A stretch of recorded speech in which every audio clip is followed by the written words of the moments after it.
여러분 반갑습니다. 현월스님입니다. 오늘 정도가 13일차 되겠습니다. 110번부터 한번 볼까요? 불시 표형 허사지 그랬죠. 불시 표형 허사지 모양을 나타내고자 헛되이 가진 것이 아니다. 불사 표형 허사지 그게 폼으로 그렇게 가지고 다니는 게 아니다 이런 이야기입니다. 표형 형상을 표하고 모양을 내고 이 말이죠. 모양을 내려고 헛된 일을 하는 것이 아니다. 헛된 일을 가지는 것이 아니다. 허사지. 그러니까 외모를 모양새를 갖추려고 하는 게 아니다. 내 스님입네 하면서 표내기 위해서 이 바루를 들고 육한장을 들고 하는 것이 아니다 이런 이야기입니다. 요즘 말 나오면 폼 잡으려고 괜히 들고 다니는 게 아니다 그런 말이 되겠습니다. 한 걸음 한 걸음에 진재와 속재를 아우르는 그런 중도의 삶을 실천해야 되고 또 일거수일투족의 육바라밀을 실천하는 그런 진리의 삶을 산다 하는 그런 이야기입니다.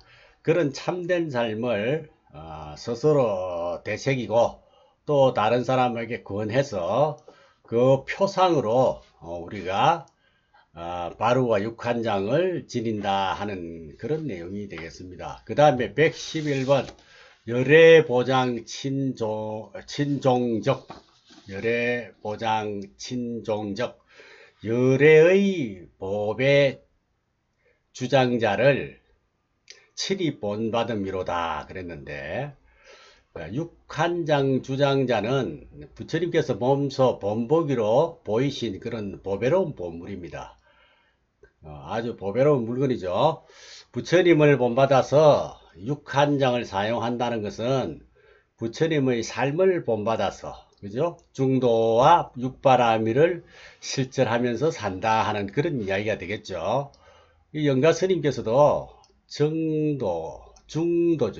중도와 육바라밀을 실천하는 그런 불교적 삶을 주장자 하나로 멋들어지게 표현을 이제 했습니다. 요즘이야 먼 길로 걸어 다니는 일이 없죠. 그래서 육한장 사용할 일도 없어졌어요. 그렇지만 이런 깊은 의미를 되새긴다면은 우리가 다시 복원을 해서 내 방이나 또 마루에나 이렇게 걸어두는 것도 나쁘지 않다고 생각합니다. 열애보장, 부처님의 보배로운 그런 법장으로 종적, 친종적, 부처님께서 친히 밟아온 그런 길이다. 그러니까 부처님이 굉장히 의미 있는 일로서 바루대를 들고 또 탁발을 했죠. 그리고 육한장을 짚고 다니면서 탁발도 하고 그렇게 했다는 것입니다. 이런 출가인의 특수한 외형들은 전부 부처님으로부터 이어받은 그런 행적이다. 그러니까 이건 모양 내려고 하는 것이 아니고 그러한 전통과 의미를 가지고 있는 일이다. 그런 이야기죠. 그런 말씀입니다. 그 다음 112번 한번 볼까요? 불구부진 부담망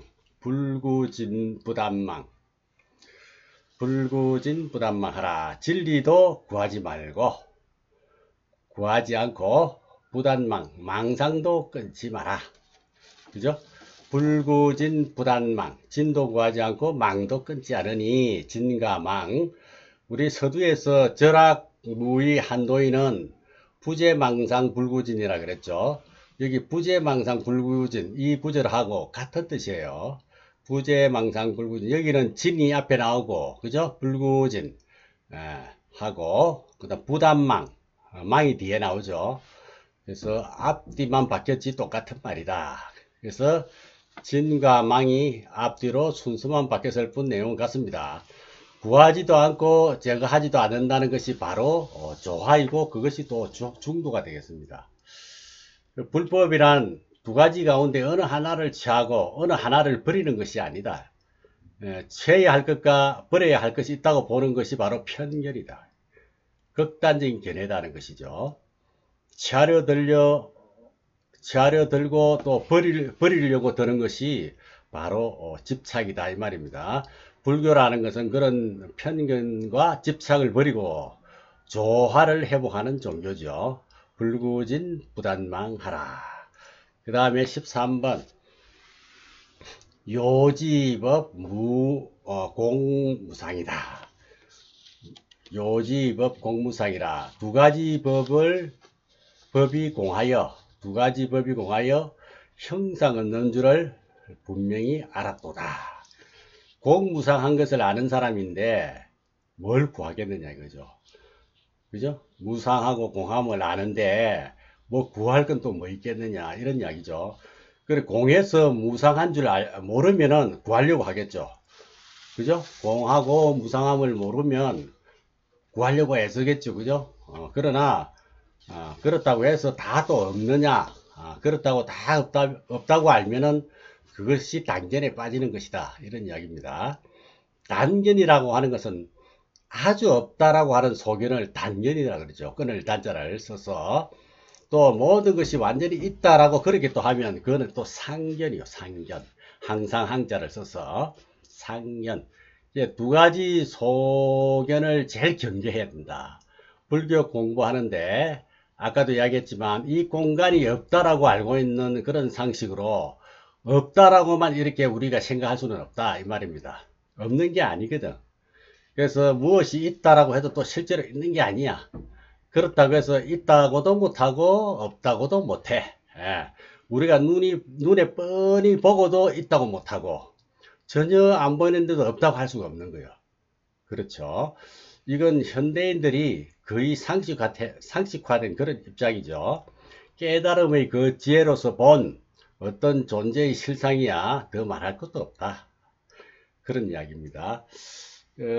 우리가 좀 쉽게 표현을 하면 TV의 영상이나 영화관의 영상은 실제 있는 게 아니잖아요. 그죠? 우리 있는 것으로 생각하고 보지만은 실제 있는 것이 아니에요. 허상이에요. 허상. 그죠? 또 밤이 어두워서 깜깜해서 안 보이지만은 내 눈에는 안 보이지만은 실제로 있다는 거야. 어둠 속에 어떤 물건이 있거나 있다는 것이죠. 그래서 이 세상의 이치는 있다고도 할 수 없고 없다고도 할 수 없다. 자, 그런 이야기죠. 쉽게 말씀을 드리자면 그렇습니다. 다음 14번 한번 보겠습니다. 무상무공 무불공이야. 상도 없고 공도 없고 또 공이 없는 것도 아니야. 무불공, 공하지 아니함이 없다. 말하자면 이제 부정하는 것이죠. 다 부정할 때 없는 것까지도 부정하고 있는 것도 부정하고 그랬을 때 진실로 제대로 눈을 뜬다 하는 것이죠. 그렇다면 그렇다고 해서 현상이 변하는 건 아니죠. 현상은 그대로 있다. 현상은 그대로 있는데 현상을 바로 보는 안목이 생긴다는 거예요. 그죠? 바로 보는 안목. 바로 보면은 거기에 미혹당하지 않는다. 속지 않고 미혹당하지 않으니까 그게 중요하다는 것이죠. 상이 달라지는 것은 아닙니다. 그대로 상은 언제나 그대로 있어요. 그죠? 있는데 말하자면 꽃도 그대로 있고 내일에도 그대로 있어. 근데 이것이 있는 것도 아니고 없는 것도 아닌 줄을 볼 때, 아닌 줄을 볼 줄 알 때 우리는 속지 않고 미혹을 당하지 않는다 이런 이야기예요. 그래서 요는 바로 보라는 거야. 실상을 바로 봐라. 삶과 어떤 현실 그리고 우리 인생에 대해서 실상을 바로 보라 하는 거예요. 바로 보면 불행이 없다는 것입니다. 바로 못 보는 데서 불행이 오는 거 아니겠습니까? 그러니까 모든 존재는 무상이요 무공이요 무불공이라 하는 이 현상을 우리는 이 실상을 바로 알아야 한다. 이런 이야기를 지금 여기서 하고 있는 것입니다. 그 다음에 115번 즉시열의 진실상. 그것이 곧 열애의 진실한 모습이다. 앞에서 무상무공 무불공이 열애의 진실한 모습이라는 것입니다. 공과 중도라는 것은 무엇을 주장하는 게 아니라 실상을 바탕에 두고 잘못된 견해를 수정하는 것, 그것이 공이에요. 실상을 깨달아서 까닭 없는 욕망과 집착을 버리고 조화롭게 사는 게 중도죠. 중도의 삶을 성취한 분이 바로 열애다, 이런 이야기입니다.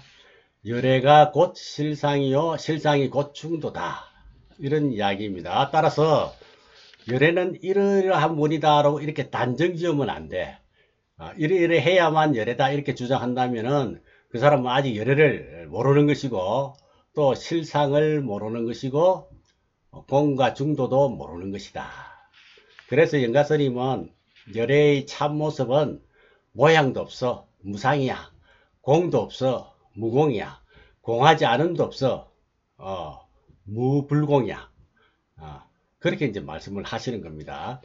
관념의 틀을 깨버리고 존재의 실상을 바로 알고, 또 존재의 원리대로 조화롭게 살아가자는 것이죠. 이것이 불교의 청정한 삶이다. 달리 특별한 게 아니다. 특별한 게 있는 것이 아니다. 그래서 영가스님도 이것이 참모습이다, 이렇게 말씀을 하시는 겁니다. 그 다음 116번 보겠습니다. 심경명감무해라 이라죠. 심경명감무해. 마음의 거울은 심경, 명감, 밝고 비추는, 이 거울 감자인데 비춘다 하는 뜻으로도 쓰죠. 비추는 것이 무해다, 걸림이 없다. 마음의 거울은 밝고 비추는데 걸림이 없어서, 그렇게 해석을 하는 게 맞는 것 같습니다. 그래서 심경명, 마음 거울은 밝고, 그래서 비추는 것이죠. 그 다음 비출 감자, 그 비추는 것이 무해, 걸림이 없다. 마음 거울이 밝으면 비추는 게 걸림이 없다, 이 말이죠. 말하자면 붉은 꽃 한 송이가 있다 손치더라도 이것을 깨뜨려 보는 거예요. 그 실상을 깨뜨려 보는 거예요. 인간에게 있어서 온갖 일어나는 감정들이 있는데, 그 감정을 또 하나의 새로운 새롭고 지혜로운 자기 자신이 뒤에 있어 가지고 그것을 또 깨뜨려 보는 거야. 그래서 감정이 일어나는 것은 어쩔 수가 없어요. 그런데 그 감정을 깨뜨려 보는 또 하나의 내가 있다는 것입니다. 내가 있어야 돼. 그게 심경명감무해, 이렇게 이제 표현을 하는 것입니다.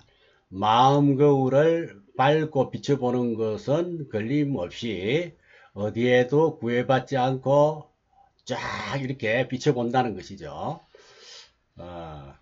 그런데 그거는 잘못 보게 돼 있다. 왜? 의뢰의 편협하고 편견이 있어서 치우치게 되니까, 그렇게 되면 결국은 판단이 내려지지 않겠죠. 무해가 안 된다는 겁니다. 그래서 바로 보는 게 무해가 되지 않는다.